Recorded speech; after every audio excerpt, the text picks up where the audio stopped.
Oh, it's another day here at the Comeback Team Studios. This is your boy Bek Lover, and you're listening to another episode of Interesting Times, the podcast on the Bek Lover Podcast. I cover all the news, all the stories, everything that's going on in the world, so you don't have to go anywhere. Just stay tuned here, and I will keep you in the know. Make sure you hit that subscribe button. You can watch these episodes on YouTube, Rumble, Spotify, and you can listen to the audio version of this show anywhere podcasts are received. I'm proud to announce that we're in the top 2% of all podcasts in the world. And yes, I might not be Joe Rogan yet or make anywhere near the money he has. But there's over 3.3 million podcasts in the world, and we're in the top 2% because of people like you. You may not agree with everything that I give my opinion about, but I welcome your commentary. I do read your comments and I do respond. So make sure you drop a comment if you think something I said was good, bad, or ugly. And you can troll me and I troll right back. I'm going to kind of jump into a new episode here with all the new headlines. So let's get down to it, my friends.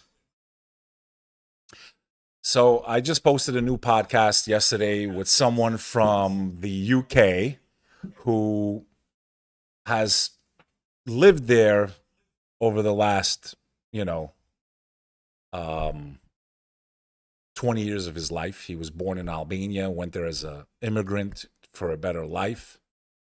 And we kind of got into what he's experienced as an immigrant to that country. Are the Brits really ethnocentric or more racist? And what's going on with the riots and where he thinks this is all going? Make sure you check out that episode. It was posted yesterday. In any event, a lot has happened since the last episode. And now that I do have a mobile broadcast, that's why it looks just a little bit different if you're watching right now. I'm going to make sure I knock out a pod every day if I can, God willing. Me traveling and going on a lot of big shows, like I will be in Florida this week. I'm flying out to Sarasota and Tampa. I will be back on the Danny Jones podcast and another podcast that flew me out and is setting me up at some beautiful travel arrangements. But in any event, I want to make sure I stay connected and stay on top of everything that's going on so I can keep you in the loop. There's a lot that's happened, and I'm going to cover in this episode the Democratic Convention briefly. I'm going to cover everything that's been happening on X/Twitter, Candace Owens, Dan Bilzerian, Andrew Tate were on a space the other day that I listened to, and a lot of Israeli and, Jewish sentiment was spoken about, and the internet has been ablaze ever since. And it has become such a big discussion with everything that's happening in the Middle East, and I'm going to cover some of that today also. I'm also going to cover some of the headlines from around the world.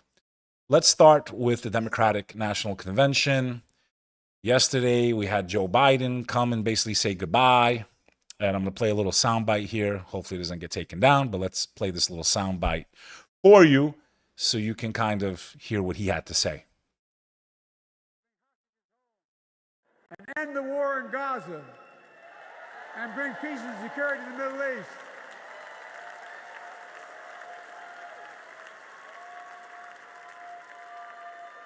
As you know, I wrote a peace treaty for Gaza.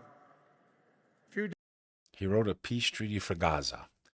Well, you clearly didn't write a good one because there's no peace there, and there hasn't been peace there since the inception of that state. I truly believe, and I've said this to you before, that what is going on in the Middle East will definitely spiral out of control sooner or later, and I believe it will engulf the whole world in war. Another person that I can't stand, I absolutely can't stand, and let me grab my headphones here, because listening to the echo is not helping. Governor Hochul of New York, the fakest governor ever, took over when the other asshole had to step down because of all the allegations. And I don't like to make fun of people's faces because God made everybody. But I hate her. Let me play this soundbite. She was at the convention. Her state is in shambles.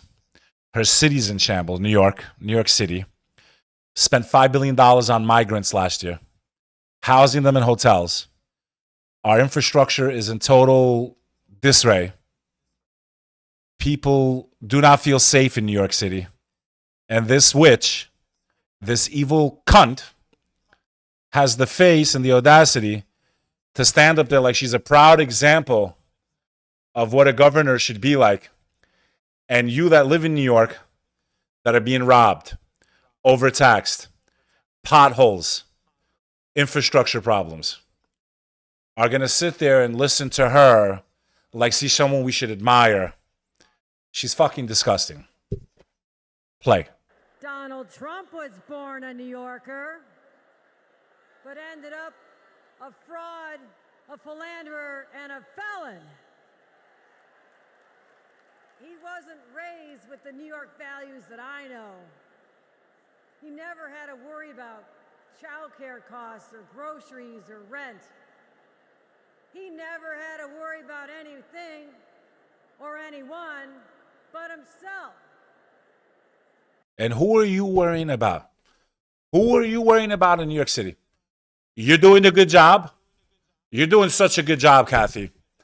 We're overtaxed, state tax, crime through the roof that can only be attributed to the Democratic Party, who's been in power since after a Republican, Rudy Giuliani, saved New York City from being what it is today again. A very dangerous and horrible place to live because of people like you. Interesting story that's been kind of developing with these tycoons and lawsuit and billions of dollars. And it's funny how people start dying. I'm sure it's all by accident. Although nobody can make a tornado appear out of thin air, except some tinfoil hat people believe that they can manipulate the weather, but I'm not saying that I believe that. Let me read this article. Missing tech tycoon Mike Lynch's co-defendant in an $11 billion fraud trial fatality struck by car just days before billionaire yacht tragedy. Missing tech tycoon Mike Lynch, co-defendant, fatally struck by car.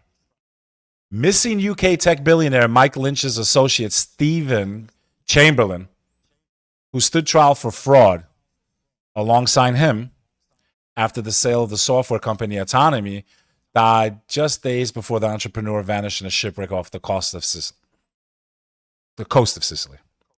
What are the odds? Billions of dollars involved, fraud involved, and both these guys end up one dead and one's missing, presumed dead, and he probably is dead. Chamberlain was out for a run in Cambridgeshire, on Saturday when he was struck by a vehicle and died after being rushed to a nearby hospital.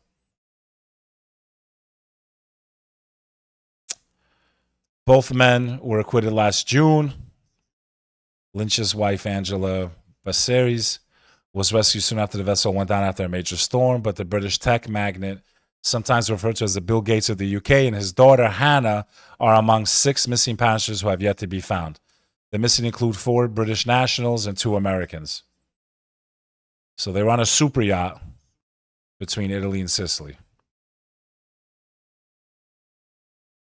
Guess it's not such a super yacht. By the way, I forgot to show this clip of the protest that have been occurring in front of the Democratic National Convention. Huge sides against the war in Gaza, some supporters for it, and they were pushing down fences and all kinds of stuff. I mean, it's definitely a voting issue. It is definitely going to hurt the Democratic elected officials in this election. North Korea had another soldier defect to South Korea. Because life is so good in Korean and totalitarian countries that any chance these people that live there get a chance to go across the most dangerous border full of landmines and snipers and drones and barbed wire. It's such a good place to live that they risk their lives to go across all of that, and dogs, because it's such a great place to live. That's why this North Korean soldier risked his life and probably incarcerated, interrogated, and go through hell to get out of that place. But so many people are basically begging for that type of control and that type of culture and that type of lifestyle of an authoritarian, totalitarian type government that will control every aspect of your life. Yeah, communism works. Israel's just recovered the bodies of 6 of the hostages in Gaza. Israel said Tuesday that its forces recovered the remains of 6 hostages from southern Gaza, a recovery operation that comes amid high-stakes negotiations to reach a deal with Palestinian militant group Hamas to free the remaining people held in the territory. My condolences to their families. The situation over there is completely horrific. Iran hacked Trump campaign, U.S. intelligence confirms.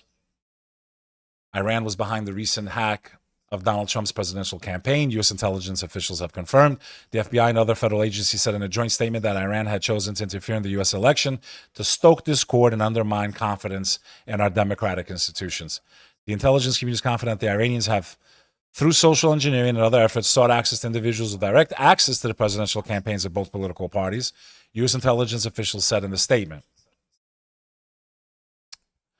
We're definitely going to have a war here. IDF strikes Hezbollah weapons depots deep in Lebanon after deadly drone attack. Okay. So Israel airstrikes have targeted Hezbollah arms depots deep inside Lebanon's eastern Bekaa Valley. I got nothing to do with it. The military said late Monday a Lebanese media report claimed that the threatened retaliatory attack for the killing of the terror group's top commander could be back on track after Hamas appeared to reject truce terms aiming at ending fighting in Gaza. Okay, here's some footage of that, of their targeting those storage facilities. Speaking of other conflicts, Ukraine destroys third key bridge, threatening to cut off Russian troops amid incursion, Russian military bloggers say. So it's getting really interesting over in Russia, with the Ukraine going into their territory and this shocking surprise raid across Russian territory. And I believe the fighting is only beginning to intensify to a new level. Russia hits energy infrastructure and airstrikes on Ukraine. And this will continue to spiral out of control. Something that's kind of nice, if you're sick of life here in America and the West, Putin has decided that Russia's going to be a safe haven for people who want to trade liberal Western ways for Russian moral values. Russia, in many ways, an authoritarian state, has designated itself as a safe haven for citizens of Western countries looking to escape destructive neoliberal ideas. Like, a man can be a woman just because they say so. Your kids can change their biological anatomy in some states without even asking their parents and hiding it from their parents, stuff like that. If you're terrified of what might be coming with these new values that seem to be pumped out in every direction through movies, film, news, and I highly doubt the majority of Americans, but this message is amplified by the powers that be. If you're tired of living in this type of world where up is down and down is up, he is welcoming all of us to Russia. And I can't say I haven't maybe thought about it. Even though, traditionally Albanians and Russians don't really, don't get along historically because they support our, I hate to use the word enemy, but the country that killed us, because I don't believe all Serbs are evil. But a lot of them don't like us and would gladly have us wiped out. And it would be with Russian weapons. In any event, praise for Russia has become a common occurrence among some prominent figures on the right, including Donald Trump, who has often spoken positively about Putin. So basically, they're going to waive a lot of the restrictions, and you can immigrate there. If the only reason you're a political asylum. You want to escape America before they try to chop off your child's penis, make him a girl. You have no say in that. So if you're scared that that's going to be a reality, Russia is welcoming you with open arms. Undocumented spouses of U.S. citizens can apply for a Biden program. U.S. government on Monday began accepting applications for the Biden administration's program, which creates an easier path to citizenship for undocumented immigrants married to U.S. citizens. What about the children who have been here their whole lives? Dreamers, that they're called. I'm not talking about recent migrants. I'm talking about people who have been in this country for 30, 40 years already, paid taxes, never committed a crime in those 30 years. They need a path to citizenship, in my opinion. They'll also be eligible for a 3-year work permit. Eligibility strict. Applicants must prove they have been in the U.S. for at least 10 years before June 17, 2024, and must be legally wed.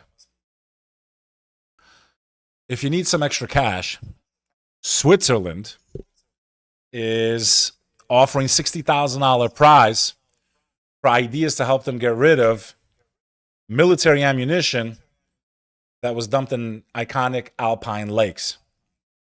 The ammo was dumped in the lakes between 1918 and 1964. The Swiss military believed it to be safe. Any salvage operation expected to cost billions. So if you can save them billions, they'll give you $60,000. I don't think that's a fair. I think if I have a way to save you billions, I think you need to pay me at least $50 million to save you $999 million or more. Not a fair deal, you Swiss. The firestorm that took over the internet was first Dan Bilzerian, the gigolo, the wealthy gambler, making statements that are being talked about all over the internet. Started on the Patrick Bet David podcast. And I want to refresh people's memories. If a Jew is killed by somebody that's not Jewish, then it's the death penalty. If a Jew kills somebody that's not a Jew, then it started on Dan Bilzerian's appearance on the Patrick Bet David podcast. Then it carried over to Candace Owens, him and Andrew Tate and his brother hosting a live audio space on Twitter/X. And basically they basically said that Jews are responsible for all the evil in the world. They pointed to a lot of things that may have happened during our history, like the USS Liberty and many other things. And basically their argument was no one can criticize the Jews or Israel without being punished, taken out, or censored. What are your comments on that? Where do you stand on all of these huge influencers talking about some very difficult things to talk about without being called anti-Semitic or a Jew hater? Now, me on the other hand, there may be truth to a lot of what some of the points they've brought up, but I don't think anyone can categorically classify all Jews as evil, or all Muslims as evil, or all Christians as evil. But I do believe that it is foolish for people to not be allowed to criticize Israel's actions, especially after 40,000 civilians have lost their lives, many fucking children. And if it seems to go against their narrative, there seems to be repercussions. I got a problem with that. I got a problem with people assuming that there is an extremism in that faith when they accuse my entire fucking religion, 2 billion people, of being extremists in Islam. And there has been Christian extremism. There's been Hindu extremism. There's been Myanmar Buddhist extremists massacring Muslims in Burma and Myanmar. So to think that there's not extremists of the Jewish faith would be foolish. And I think we have the right to say that. So my stance is there's evil people in all religions who claim to be from those religions. Because I don't think you can really be evil and be a religious person. And that was one of her arguments. A lot of these Jews, quote unquote, that she was mentioning, the Frankists and this and that, are not Torah worshiping Jews. And that's how she justifies everything she brought up and they brought up on these conversations. Where do you stand on this? Is it just them? Because I think there's evil people in all types of groups, in religions, across the world, known as the NWO, that all work together. Even so-called Muslims, so-called Christians, atheists, and across the board, everyone. There's a whole group of them, regardless of faith, in my humble opinion. Because to do what they're doing, they all got to work together. George Santos pleads guilty to multiple federal fraud counts. Ex-Republican congressman who was known for his outlandish lies and fantasies peddled throughout his short career. This guy basically conned his way into office, and now he's in trouble. We all saw reports of Bassem Youssef's X account being removed. There's a big storm of debate right now on Twitter/X about free speech, and Elon's not protecting speech because if you speak against Israel, they take you down, your account off.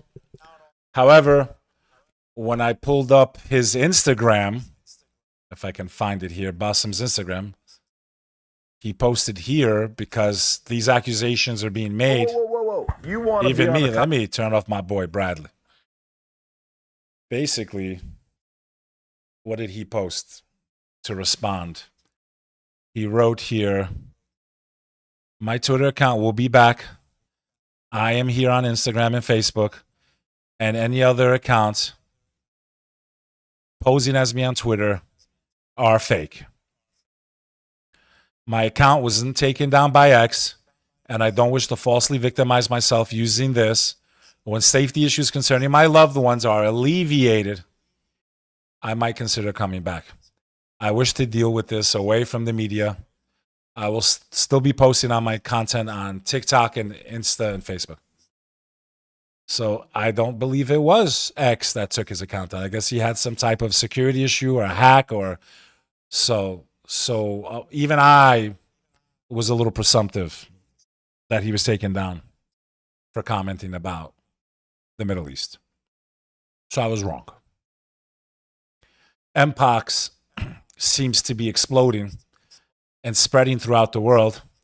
Conveniently, right before November, right before we elect our next leader, sounds like a song and dance that we all heard and danced to before.